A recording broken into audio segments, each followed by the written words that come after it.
Nerd Talk episode 2. It's us again, talking this time about render engines. Yeah, you suggested that. Yeah, I have nothing to say about render engines. I think it's an interesting topic because I get asked a lot about, especially in Houdini, about using Mantra or not, or why do we use Redshift exclusively? Why don't we do tutorials on Mantra?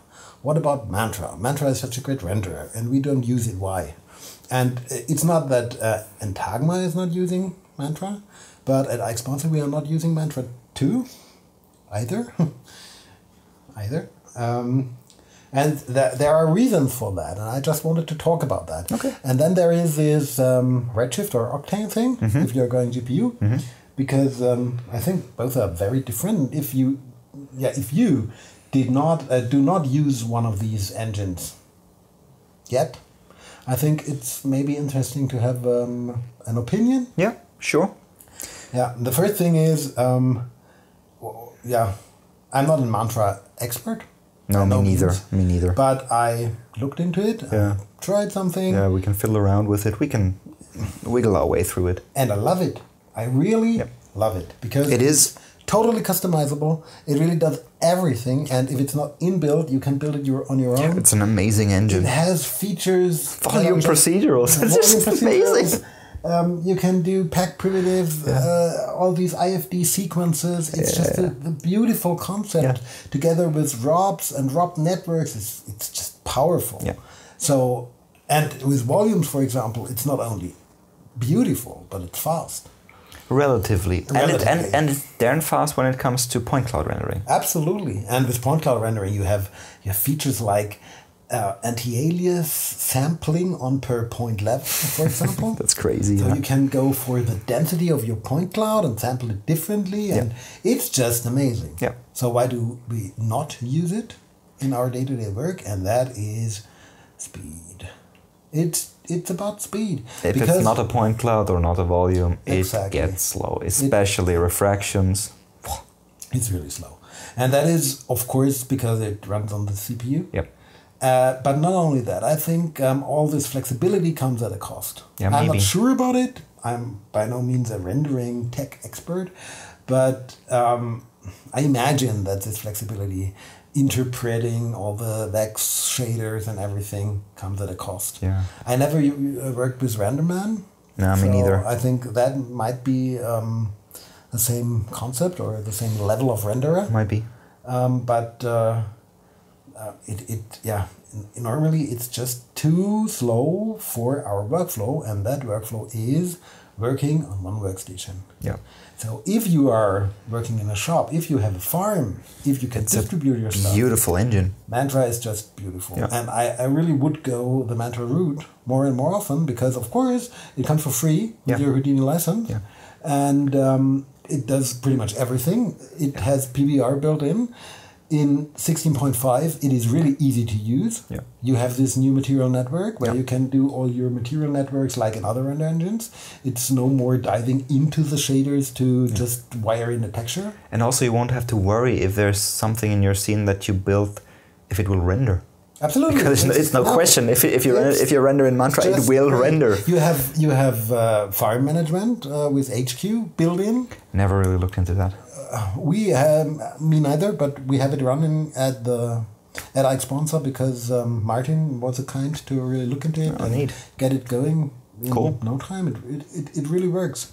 So it's just beautiful, but it gets slow. Yeah. And with Redshift and Octane, it is darn fast. Yep. Especially if you have a multi-GPU workstation. Exactly. Yeah.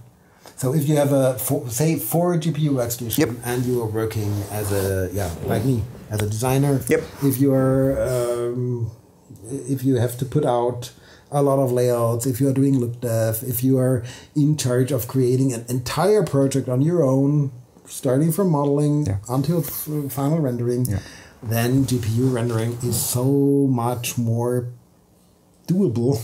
Yeah. And the iteration times are so much faster than with Mantra that I think that is the way to go. So GPU engine it is. And I think until this day there are only 2 GPU engines for Houdini available at all, or is there a third or a fourth one? Not that I know of. I'm aware of... Wait a second, there is V-Ray Beta that went into That's true. beta, and they have a GPU did engine. A lot of stuff regarding GPU rendering. It's just that I never tested it. Yeah, me neither. So I left V-Ray before V-Ray RT was a thing. I have to test it someday, especially now that it is inside of Houdini. Yeah. But I never tested it so far. No, it's just the big two ones, which is Octane and Redshift. And I think these two are really quite different beasts. Yeah. Because, long story short, I think Octane looks better. Out of the box, yes. And Redshift is so much more flexible. Yeah, it's way more versatile, and I'm not sure if it's a personal thing or if it's a subjective thing, but I have the feeling that Redshift is way more stable, especially in Houdini. Could be. I'm using Redshift more or less exclusively because it delivers exactly what I need, and that is point level control over everything, and then custom at least attributes. A little bit of custom control over shading effects. So if I want to have something reflect in the floor but not in a car nearby, I can do that with Redshift. But apparently I think Octane, either it can do it by now or they announced it. Octane did a lot of stuff recently. They introduced adaptive sampling, which was a big difference between Redshift and Octane so far. But I think Redshift is still a lot faster if you work correctly with it. If you set it up correctly, Redshift is really unparalleled regarding speed. It's just fast, and you can. Let me interject there. That is when it comes to final rendering. Absolutely. I think working in the IPR, when you're doing look dev, Octane might be a bit faster there. No, I'm talking about tracing speed, tracing speed. Of course, not update speed to the GPU, because what you have to understand is, probably everybody know that, but a GPU engine, of course, renders on the GPU. That means everything that has to be should be rendered has to go to the GPU first. So if you have geometry, if you have textures, all this data has to be sent to the GPU first. So when using a third-party engine inside of Houdini, you have this two-step process. First, you have the plugin, so Redshift plugin or Octane plugin, send all the data to the GPU, and then you have the speed of the engine, the tracing. And your experience when working interactively inside of Houdini with one of these engines is a combination of these effects. It's both. If you have very fast render times, but very slow export times, then subjectively it feels a slow engine, although it is fast. And it really depends. It really depends on the balance of these two effects. And both engines try to keep the data in sync between the scene on your CPU and your RAM and the GPU. So if you have changes, these changes are propagated to the GPU without resending all the data. But that works more or less reliable. So especially with Redshift, not everything gets propagated to the GPU. There are many times. There are issues when you have to manually update. Refresh everything and wait for resending the stuff to the GPU. So that is another advantage of Mantra, because there you have this integrated, and if you press render, it updates immediately. So the IPR of Mantra feels snappy. More snappy. Even though it's a slow render engine, If you have to, if you are okay with pixelated quite a weird or feeling. grainy results, then it feels really snappy. Yes, nevertheless, I think GPU rendering is absolutely valid and definitely important, and I'm very glad that I have that. Because now with 4 GPUs and Redshift, you really can iterate on your lighting and shading interactively, and that was not the case before GPU rendering. Of course, there is Arnold and Mantra, and they of course have this. I think there's one engine that might allow you to do this, and this is Corona. Corona is really fast and interactive. It's hybrid, right?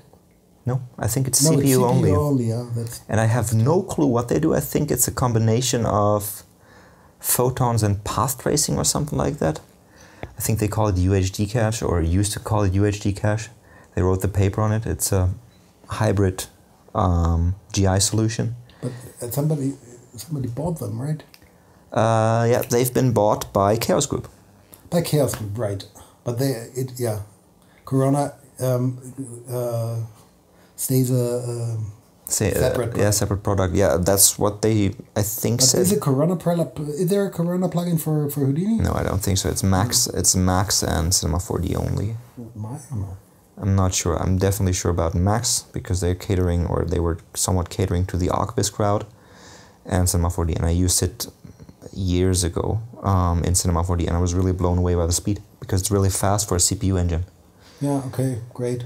But not an option for Houdini users. So for Houdini, as far as I am concerned, or as far as I know, we have Mantra, we have Arnold. Yep. Then there is Redshift and Octane, and we have RenderMan. And V-Ray Beta. And V-Ray Beta. That's it, pretty much. Only. Only, yeah. Yeah, okay. So you've been touching on this doing interactive lighting or look dev in your render engine, and there was this kind of huge discussion where people were like, especially people who came from the kind of CPU workflow where you rendered out linear EXRs and did your lighting in linear space, and then I had a comper do final look on it. So when you light and look dev in your GPU, what is your workflow? Do you actually? No, my workflow is really totally different to these big pipelines, because of course I don't have a lighting department, I don't have a compositing department. It's often the case that I have to do everything on my own, and the fastest thing you can do is to do everything in engine, or as much as possible in engine. That is what I usually do. Do everything in the engine. And I think it is not only because of not having a department for it, it has changed. This workflow of doing everything in comp and just rendering out basic data to move it to comp was from a time where render engines were not capable of creating a look. But if you're aiming for photorealism today, really with Octane and with Redshift 2, you just get the real thing out of the engine. And if you do it in engine, you get the real thing. No comper, or only very good compers, will get the same result if they're aiming for this type of thing. So me personally, I think to do as much as possible inside of the renderer. Oh, nice. Look at this guy. A friend. Doing as much as possible inside of the engine and doing only little comp is a good thing most of the time. But of course it depends on the job. If you have a lot of changes, if you have a car commercial and you have to do the car in 25 different colors, then of course compositing is far superior. But if you're going for a Nike commercial and you have just one spot of 30 seconds where everything has to look nice and realistic, I think it's so much better not to bother with all this compositing stuff, but just to try to get everything inside of the engine.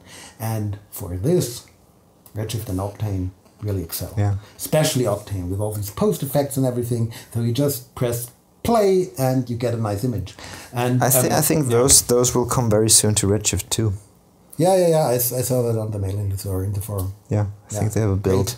Good news. They have a build out with post effects and LUTs and everything, because LUTs or response curves are kind of important, and I think we discussed this when you're lighting, or when you as an artist are lighting, and you have an sRGB curve. You're looking through this sRGB image, or you have a linear image. You light in a different way than when looking through a filmic curve. Absolutely. One that emulates what analog film material would do to the scene. Absolutely. You tend to... That's the thing with photorealism. We first have to talk about what is photorealism. And to me, photorealism means looking like a photo, not looking like reality. Or looking like a movie from the 70s. Or a movie, but somehow, looking like... Or 80s. Or like film material, like chemical film material. It's the same reason why these cameras run at a 50th of a second and at 25 FPS. Absolutely. But that is a very important thing to understand, that what we want to emulate is the look of these analog capturing devices, not reality. Yeah. And that is why these LUTs are very important, because they emulate what chemical film did back in the day. And this gives the look that we are all used to. Yeah. And of course, for example, if you have one of these filmic profiles, the highlights get compressed. So you have a lot of dynamic range compressed into your 8-bit image. Yep. And of course, you have to adjust your lights for this. So you can use, for example, a sun. If you're just going with a distant light for your sun, parallel rays, great. Then you tend to just give it too less power if you are looking through sRGB on your image. Because the sRGB view transform is just not right, or is not looking as if it would be film. Yeah. So you get too little intensity, so the color bleeding is too weak, and everything just does not look right. Yeah. If you're going with a filmic curve or with a filmic view transform, then you see your end result, and you automatically give a lot more power into the sun to have more light in the scene, or more realistic levels of energy in your scene. Yep. And that is very beneficial for all the lighting effects, all the color bleeding, all the bounce light, everything just looks better or more correct, because the initial values are closer to reality. Yeah. And this is an intuitive process. Yeah, you just do it through your transform. That is why this is so important.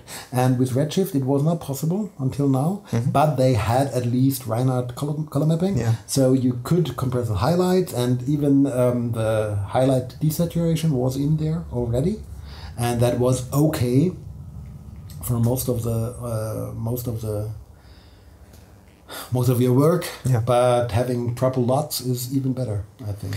And I think the interesting part when we're talking about what is the perception or what do we perceive as photoreal is to think about how those images were created and what went into the optical path from the light coming in on the set until the light hitting the silver screen in the cinema.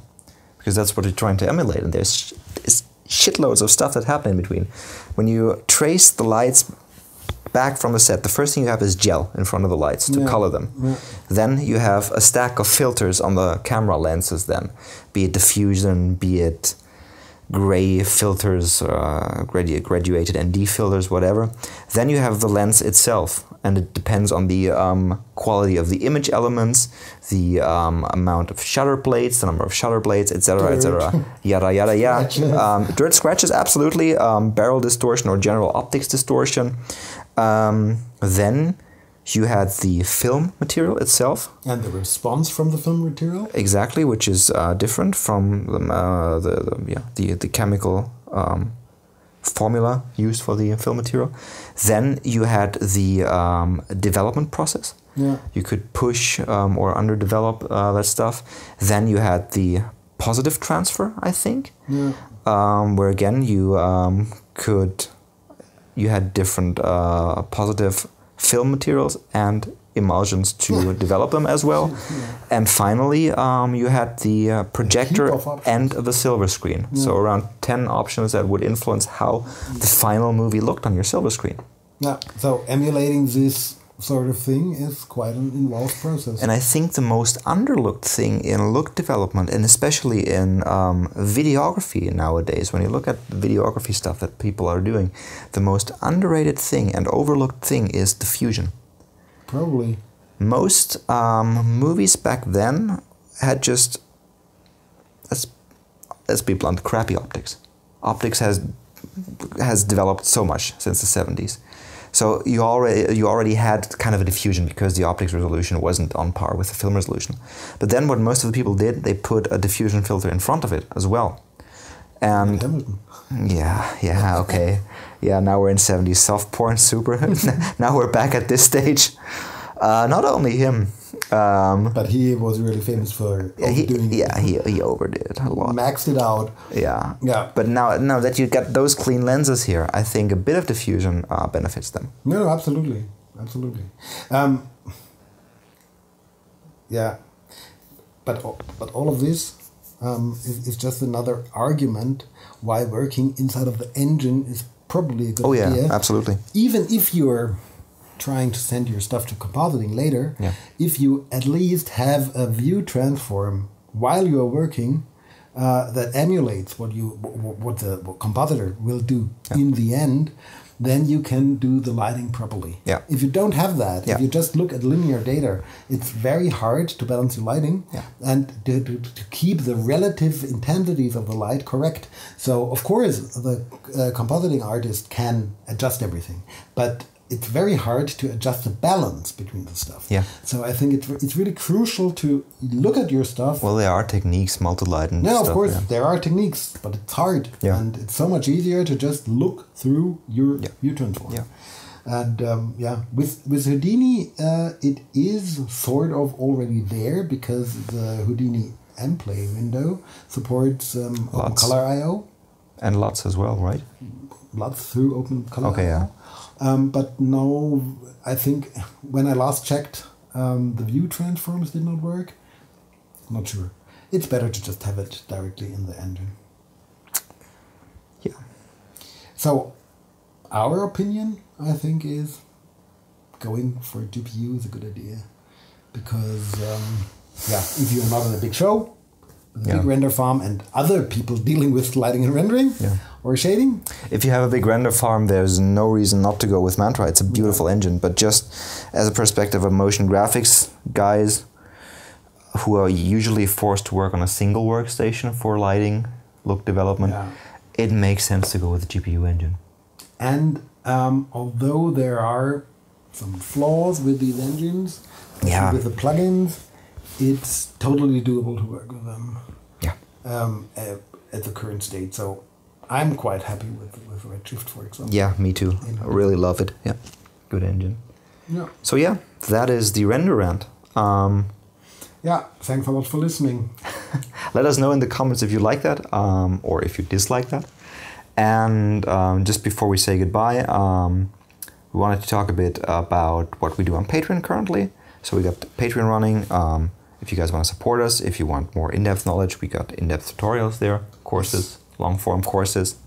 And we got 3 courses now. It's Atya, adding Houdini to your arsenal. Entry-level stuff. So going from A to Z through Houdini. A little bit of interface, modeling, shading, lighting with Redshift, and tops. Cool. Okay, cool. So That's a one-on-one thing. So it's really for people coming to Houdini. Okay, super. So for the newcomers, for the starters. Okay. I've got 2 courses there. I got Volumes 101, which deals with all techniques that you can use to build geometry using volumes. And I also keep adding to this course, although it's already finished. Yeah. I'm gonna do a bit of smoke sim next time, and I've got Vex 101, where I try to succeed in teaching people Vex. I try not to fail at teaching Vex, which partially works. I would have wished for a course like that when I started with Vex, really. Yeah, so that's what we're doing on Patreon. If you want to support us, head over there. And until then, it's cheers and goodbye. Bye.